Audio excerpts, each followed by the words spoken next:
स्वागत है आपका हमारे इस यूट्यूब चैनल में। और आज की इस वीडियो में हम लोग पढ़ने वाले हैं क्लास 7 का चैप्टर 13 जिसका नाम है रेखा एवं कोण। इसका एक्सरसाइज 13.1 का क्वेश्चन नंबर 4। तो इसके पहले वाले क्वेश्चंस का वीडियो अगर आपने नहीं देखा तो लिंक डिस्क्रिप्शन में दिया गया है, आप वीडियो जरूर देख लें। और अगर इस चैनल पर नए तो इस चैनल को सब्सक्राइब करें और बेल आइकन को प्रेस करें ताकि हर आने वाली नई वीडियो सबसे पहले आप तक पहुँच जाए। तो देखिए क्वेश्चन नंबर 4 क्या है, ऐसा कोण ज्ञात कीजिए जो अपने पूरक के समान हो। तो देखिए पूरक कोण क्या होता है, जब दो कोणों का योग 90 डिग्री होता है तो उन्हें क्या है, पूरक कोण कहते हैं। तो यानी कि यहाँ पे कितना कोण होगा, दो कोण होंगे, ठीक है। तो दोनों को जोड़ेंगे तो क्या आएगा, पूरक मतलब 90 डिग्री, और दोनों क्या होंगे, समान होंगे। तो क्या लिखेंगे हम लोग, अपने पूरक के समान कोण बराबर। तो देखिए अपने पूरक के समान कोण क्या होगा, तो पूरक कोण में दो कोणों का योग 90 डिग्री होता है, तो यहाँ पे दो कोण होंगे और दोनों कोण क्या होंगे, बराबर। तो हम लोग क्या करेंगे, 90 को दो भाग में बांट देंगे, यानी कि 2 से भाग कर देंगे। तो ये 2 एकम 2, 2 चौके 8, और ये 9 से 8 गया तो 1 1 और 0 10, तो 2 5 10, यानी कि 45 डिग्री क्या है, अपने पूरक के ही समान है। तो ये हो गया हमारा आंसर, ठीक है। तो देखिए अब 5 नंबर क्वेश्चन क्या है, ऐसा कोण ज्ञात कीजिए जो अपने संपूरक के समान हो। तो देखिए संपूरक में क्या होता है, दो कोण होता है और उन दोनों का योग 180 डिग्री होता है। तो यहाँ पे भी वो दोनों कोण निकालना है और दोनों क्या होना चाहिए, बराबर, ठीक है। तो यहाँ पे भी क्या लिखेंगे, अपने संपूरक के समान कोण बराबर। तो देखिए अपने संपूरक के समान कोण क्या होगा, तो संपूरक में दो कोणों का योग क्या होता है, 180 डिग्री, और दोनों बराबर होगा तो इसको हम लोग 2 से क्या करेंगे, भाग कर देंगे। तो ये 2 एकम 2, 2 नम 18, और ये 0, यानी कि कितना आ जाएगा, 90 डिग्री। तो ये हो गया हमारा आंसर, ठीक है। तो चलिए अब हम लोग क्वेश्चन नंबर 6 बनाते हैं। तो 6 में देखिए, क्या दो ऐसे कोण संपूरक हो सकते हैं यदि उनमें से दोनों, पहला क्या है, न्यून कोण है, अधिक कोण है दूसरा, और 3 नंबर समकोण है। तो देखिए क्वेश्चन क्या कह रहा है, क्या दो कोण संपूरक हो सकते हैं अगर दोनों न्यून कोण है।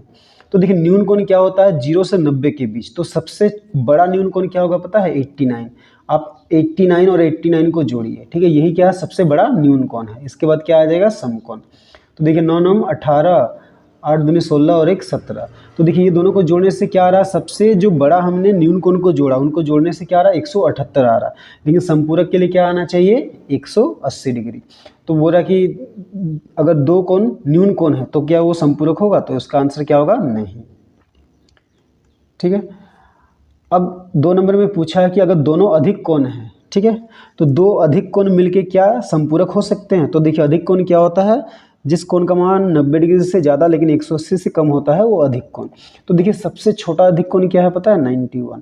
तो अगर हम लोग 91 को 2 बार जोड़ेंगे तो क्या वो 180 आएगा।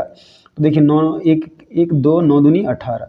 तो देखिए हमने क्या किया, जब सबसे छोटा अधिक कोण को जोड़ा तो वो 180 डिग्री से ज़्यादा आ गया। अब इसके बाद तो क्या है, इसके बाद बड़ा बड़ा ही अधिक कोण मिलेगा, ठीक है। तो सबसे छोटा अधिक कोण को जोड़ने पर ही वो क्या है, 180 डिग्री से ज़्यादा आ गया। इसका मतलब क्या है, दो अधिक कोण मिलके एक संपूरक कोण नहीं बना सकते। तो इसका आंसर भी क्या होगा, नहीं होगा, ठीक है। अब देखिए 3 नंबर में बोला कि दो समकोण, क्या दो समकोण मिलके एक संपूरक बना सकते हैं। तो समकोण मतलब क्या होता है, 90। तो 90 और 90 को जोड़ेंगे तो कितना आएगा, 180, और 180 क्या होता है, संपूरक का माप होता है। तो दो समकोण मिलके क्या है, संपूरक बना सकते। तो इसका आंसर क्या होगा, हाँ होगा, ठीक है। तो चलिए अब हम क्वेश्चन नंबर 7 बनाते। तो 7 देखिए क्या है, 70 डिग्री कोण के रिजु पूरक कोण यानी कि संपूरक कोण की माप लिखिए, ठीक है। तो 90 डिग्री का रिजु पूरक यानी कि रिजु पूरक किसको बोलते हैं, संपूरक कोण को ही बोलते हैं। तो उसका माप लिखना है। तो देखिए संपूरक कोण क्या होता है, जब दो कोणों का योग 180 डिग्री होता है। तो अगर एक कोण दिया है तो दूसरा कोण निकालने के लिए हम लोग क्या करेंगे, 180 से उसको घटा देंगे। तो क्या लिखेंगे हम लोग, 90 डिग्री कोण का रिजु पूरक कोण बराबर। तो देखिए 90 डिग्री कोण का रिजु पूरक कोण क्या होगा, 180 से हम लोग क्या करेंगे, 90 को घटा देंगे। तो देखिए 180 से 90 घटाएंगे तो कितना आएगा, 90 डिग्री। तो ये हो गया हमारा आंसर, ठीक है। तो चलिए अब हम लोग क्वेश्चन नंबर 8 बनाते हैं। तो 8 देखिए क्या है, यदि किसी कोण की माप 45 डिग्री से अधिक हो किंतु 90 डिग्री से कम हो तो क्या उसका पूरक कोण, एक नंबर 45 से अधिक, 2 नंबर 45 के बराबर, और 3 नंबर 45 से कम होगा। तो देखिए क्या है, एक कोण दिया है जो कि जिसका माप क्या है, 45 डिग्री से अधिक है लेकिन वो 90 डिग्री से कम है। तो उसका पूरक कोण क्या होगा, ये तीनों में से 45 से अधिक होगा, उसके बराबर, या उससे कम होगा। तो देखिए पूरक कोण में दो कोणों का योग क्या होता है, 90 डिग्री होता है। तो इसमें से एक कोण क्या कह रहा है क्वेश्चन की 45 से अधिक होगा। तो देखिए 45 से अधिक बहुत सारा कोण होता है, 50 60 70 80, ठीक है, 89 तक होगा। तो देखिए 45 से थोड़ा ठीक बाद जो बड़ा कोण है वो हम लोग लेते हैं। तो 45 से थोड़ा ज़्यादा क्या होता है 46।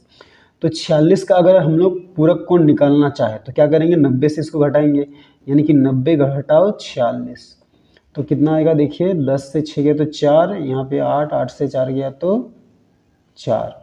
तो देखिए 45 से थोड़ा बड़ा क्या है 46 डिग्री, और इसके बाद सारा कोण क्या है इससे बड़ा ही होगा। तो इसका हम लोग क्या किए, पूरक कोण निकाल ले तो क्या है 44 है। तो ये 44 क्या है, 45 से अधिक है, 45 के बराबर है या 45 से कम है। तो ये जो 44 है 45 से कम है। ठीक है, तो यही हो जाएगा हमारा आंसर। ठीक है।